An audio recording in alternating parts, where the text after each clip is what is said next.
अस्सलाम वालेकुम, welcome back to another video. इस वीडियो में मैं आपको इंस्टा की न्यू अपडेट के बारे में बताऊंगा। जी हाँ दोस्तों, इंस्टा के ऊपर एक न्यू अपडेट आया है। आज की इस वीडियो में वो अपडेट आपके साथ शेयर करने वाला हूँ, लेकिन उससे पहले चैनल पर न्यू है तो चैनल को लाजमी सब्सक्राइब कर दें। करते हैं इंस्टा के न्यू अपडेट के बारे में। आप लोगों ने यहाँ पर चैनल को ओपन करना है, किसी का भी चैनल नहीं बल्कि आप लोगों ने अपने चैनल को ओपन करना है।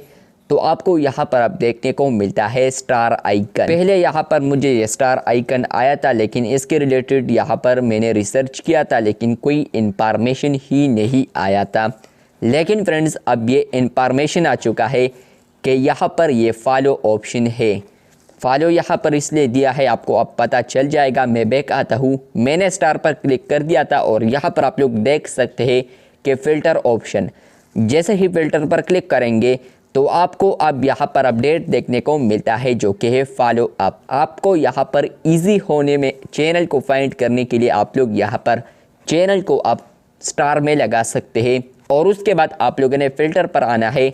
मतलब कि फ्रेंड्स, आप लोगों ने बहुत सारे चैनल्स को फॉलो किए हैं और इसके अलावा फ्रेंड्स, आप लोग यहाँ पर इसको टॉप पर ही रखना चाहते हैं या इवन यहाँ पर नीचे ही है, लेकिन फॉलो अप से आप लोग इसको देखना चाहते हैं तो आप लोग स्टार करेंगे। उसके बाद आप लोगों ने न्यू फ़िल्टर पर क्लिक करना है तो आपको यहाँ पर फॉलो अप मिलता है। न्यू फ़िल्टर है, इस पर आप लोग क्लिक करते हैं तो फ्रेंड्स आप लोग देख सकते हैं कि फॉलो अप आ चुका है और आप लोग यहाँ पर देख सकते हैं कि वो स्टार वाला चैनल भी आ चुका है, जो कि मेरा चैनल ही था। दूसरे के चैनल में आप लोग आएंगे तो आपको फॉलो अप ऑप्शन नहीं मिलता, लेकिन आपके अपने चैनल पर ही फॉलो अप देखने को मिलेगा। तो ये अपडेट आपको आया है या नहीं, कमेंट बॉक्स में लाजमी बताएं। चैनल पर न्यू है तो चैनल को सब्सक्राइब कर दें। मिलते हैं बहुत जल्द, तब तक के लिए अल्लाह हाफिज़, शुक्रिया।